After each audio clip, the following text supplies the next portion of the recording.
خير في اتباع من سلف وكل شر في ابتداع. كن سلفيا على الجادة.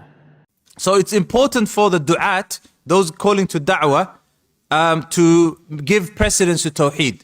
What does this mean, ya akhwan? This is very simple to say, easy to say. So now, مثلا, you might be thinking, ya subhanallah, this community, it has all these issues and all these problems, subhanallah.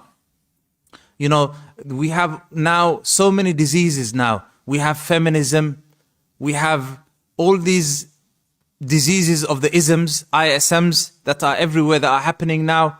We have people, for example, you know, sisters not wearing the hijab properly. We have brothers taking, some people taking drugs. You know, we have, for example, all these masas. So you mentioned all these problems, right? And people have all these issues, right? Hundreds of issues, community issues, social issues, depression, problems, etc. And as a da'i, you're thinking to yourself, subhanAllah, I need to address every single one of them. Okay? I'm going to address this today, feminism today. Tomorrow I'm going to address that. To the next day I'm going to address this. This is what you're thinking, right? طيب. You're like a person who comes to a problem, and instead of striking at the root of the problem, you're just striking at the branches that are sick. All you're doing is going to the branches and breaking off the dead leaves. That's all. But the problem is at the root. Okay?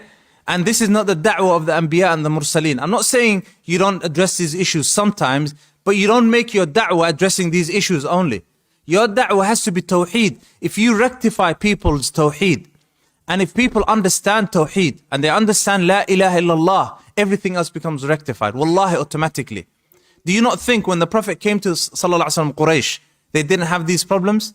Yes, they were making tawaf naked around the Kaaba. Did the Prophet say to them, Sallallahu Alaihi Wasallam, firstly, I'm going to stop these people, subhanAllah, making tawaf naked around the Kaaba? So he went to them and said, Abu Lahab, Abu Jahl, don't make tawaf around the Kaaba naked. Abu Jahl and Abu Lahab will probably agree. They may even say, yeah, you're right, you know, we're going to wear some clothes next time. La. The Prophet didn't begin with this. He began with La ilaha illallah. And that's the problem that Quraysh had with the Prophet sallallahu alaihi wasallam. This was the khusuma. This was the big debate between the argument between the prophets and messengers and their people, was not in anything except Tawheed, except in La ilaha illallah. So as a da'i, your da'wah has to be based upon Tawheed. Yani I find it strange where you have some du'at, they address all these issues, yet subhanallah, they don't talk about the aslul usul, the most important usul, which is Tawheed. You can't discuss feminism without discussing Allah Azza wa Jal. When you come to a feminist who basically, or a person, you know, who believes that women are oppressed in Islam, okay? And this person is someone who is a Muslim, they say La ilaha illallah, right? This person clearly is ignorant of Allah Rabbul Alameen. The one who, the orders, where do they come from? They come from Allah Azza wa Jal, right? All these ayat and these ahadith that they have a problem with, they come from where? From Allah Azza wa Jal. So this person clearly doesn't know his or her creator.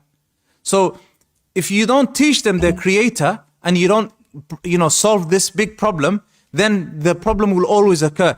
Even if you talk about this shubha and you always distill, you know, you talk about this shubha, they come with you with a misconception, you respond to it. They will come to you with another one, you will respond to that. So you're forever putting out fires.